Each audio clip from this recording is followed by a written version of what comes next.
Kartoshka har bir xonadon uchun kerakli, bozor talabida yetakchi. Bugun bu mahsulotni yetishtirishdagi yondashuv tamoman o'zgarmoqda. UzAgroStar Holding kompaniyasi qoshida tashkil etilgan Bulung'ur AgroStar mas'uliyat cheklangan jamiyat hamda Turon Bank hamkorligida kartoshkaning milliy brendiga yangi navini yaratish bo'yicha ishlar boshlab yuborilgan. Bu nafaqat sifatli, balki uzoq muddatli foyda keltiradigan innovatsion yechimdir. Davlatimiz rahbarining qarori bilan tashkil etilgan Bulung'ur AgroStar tomonidan kartoshka milliy brendini yaratish loyihasi 6 bosqichdan iborat. Ayni biz turgan joyda 3-bosqich amalga oshirilmoqda. Qo'limda turgan kartoshka esa 3-bosqichda yaratilgan mahalliy nav hisoblanadi. Bulung'ur AgroStar kompaniyamiz asosiy 3 ta yo'nalishlarni belgilab olganmiz o'zimizga maqsad qilib. Bu O'zbekistonda kartoshkaning mahalliy yangi urug' navini yaratish, tomorqa yer egalari, dehqonlar, fermer xo'jaliklarini yetishtirishdan to yig'ib olingungacha bo'lgan o'sha agrotexnik tadbirlarini avtomatlashtirilgan tizimini joriy qilish. Uchinchisi o'sha kartoshka narxini ichki bozorda barqarorligini ta'minlash asosiy bizning ustuvor vazifalarimiz qilib belgilab olingan. Bugungi kunda mazkur 3 ta yo'nalish bo'yicha bir necha loyihalarimiz amalga oshirilmoqda. Turon Bank bilan hamkorlikda 100 gektar maydonlarda kooperatsiya usulida kartoshka yetishtirish. Ikkinchi loyihamizdan biri bizga biriktirilgan o'sha Samarqand viloyatining Bulung'ur, Toyloq, Samarqand va Jomboy tumanlarida kartoshkaga ixtisoslashgan dehqonlarni qamrab olish yuzasidan o'sha xalqaro M39 yo'lida agrokompleks majmuasi loyihamiz amalga oshirilyapti. Bunda asosan yetishtirilgan kartoshka mahsulotlarini qayta ishlab, qadoqlab, ichki bozorga o'zimizning milliy brendimiz asosida sotish tizimini yo'lga qo'yish. Kartoshkaning yangi navini yaratish bo'yicha tajriba va ilmiy ishlarni olib borish uchun bejiz Samarqand viloyati tanlanmagan. Sababi bu yerdagi ayrim tumanlar aynan kartoshkachilikka ixtisoslashgan va ko'plab xonadon egalari o'z tomorqasida aynan ana shu mahsulotni yetishtirib sotish orqali daromad topadi. Aholi tomorqalari bilan ishlash bizning asosiy vazifamiz qilib belgilab olingan. Bunda Turon Bank ko'magi bilan Bulung'ur tumanining Alisher Navoiy mahallasi tanlab olindi. 10 taga yaqin tomorqalarga Bulung'ur AgroStar tomonidan future shartnomalar asosida urug'lar yetkazib berilyapti. Tomorqa egalari urug'lik kartoshka uchun xarajatlari biz tomonidan amalga oshirilib, aholi tomorqasidan yuqori daromad olishi ta'minlanyapti. Tomorqa yerim 25 sotik.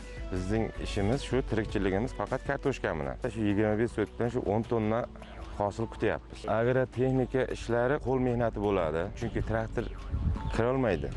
Endi kartoshkani hosiliga qarab daromad hisobga chiqadi. Masalan, kartoshkani yaxshi hosil olsangiz, masalan, hisoblaylik 1 sotikka 400 kg. U degani 10 sotikka 4 tonna degani. Qancha hosilni ko'p olsangiz, daromad shuncha yaxshi bo'ladi. Endi u degani kartoshkani yaxshi novi bo'lishi kerak. Bizlarga AgroStar yaxshi elita urug'lardan olib kelamiz deyapti. Hosil ko'p bo'lsa, shunda daromad ham yaxshi bo'ladi. Kartoshka ham masalan bozorga ko'proq chiqadi. Hozirgi kunda xorijdan keltiriladigan urug'lardan 2 yil foydalanish mumkin, xolos. 3-yil qayta ekilgan urug'dan yaxshi hosil olish imkonsiz. Yaratilayotgan yangi navdan esa 7 yildan 10 yilgacha samarali foydalanish mumkin bo'ladi. Shuni alohida qayd etish lozimki, loyihalarni samarali tarzda amalga oshirish uchun Obid Sodiqov nomidagi Bioorganik kimyo instituti bilan hamkorlik aloqalari yo'lga qo'yilgan bo'lib, institutning xalqaro kartoshka markazi katta ilmiy xodimlari tomonidan in vitro usulida yangi nav ustida ish olib borilmoqda. Клубни попали в землю, начинают прорастать. O'zbekistonda kartoshkachilikda yagona va eng katta muammo bu sifatli urug'lik materialini ishlab chiqarishdir. Chunki kartoshka juda noyob madaniy ekin hisoblanadi. U urug' bilan emas, balki vegetativ yo'l bilan, ya'ni tuganaklar orqali ko'paytiriladi. Bu tuganaklar esa oddiy urug' emas, balki o'simlikning bir qismi bo'lib, ular o'zida virus kasalliklarini to'plab boradi. Shu sababli ko'pchilik kartoshkani ekkan yili yaxshi hosil oladi, lekin keyingi yillarda hosildorlik keskin tushadi. Laboratoriyada in vitro usulida tozalangan urug'lik orqali viruslardan xoli bo'lishi mumkin. Bu sog'lom kartoshka so'ngra issiqxona yoki dalada ko'paytiriladi. Oddiy urug'larga qaraganda bunday material ancha barakali va foydali bo'ladi. Yana bir muhim jihati bu texnologiya mahsulot tan narxini pasaytiradi. Kartoshkaning hosildorligi ortadi, xarajat esa kamayadi. Natijada dehqon ko'proq daromad oladi. Kartoshkachilikka ixtisoslashgan Bulung'ur AgroStar tomonidan lider tadbirkor tanlab olingan va ushbu tadbirkorning fermer xo'jaligida 5 gektar maydonda kartoshka yetishtirish loyihasi ham moliyalashtirildi. Future shartnoma asosida 5 gektar kartoshka ekkanmiz. Hosildorligi yaxshi bo'lgani uchun esma navini ekkanmiz, R1 navini ekkanmiz. Gektaridan 40 tonna hosil kutmoqdamiz. Hozirgi kunda 6 ta mavsumiy ishi jalb qilganmiz. Terimda ishlov berayotgan paytlari 50 ta 60 tagacha chiqib ketadi.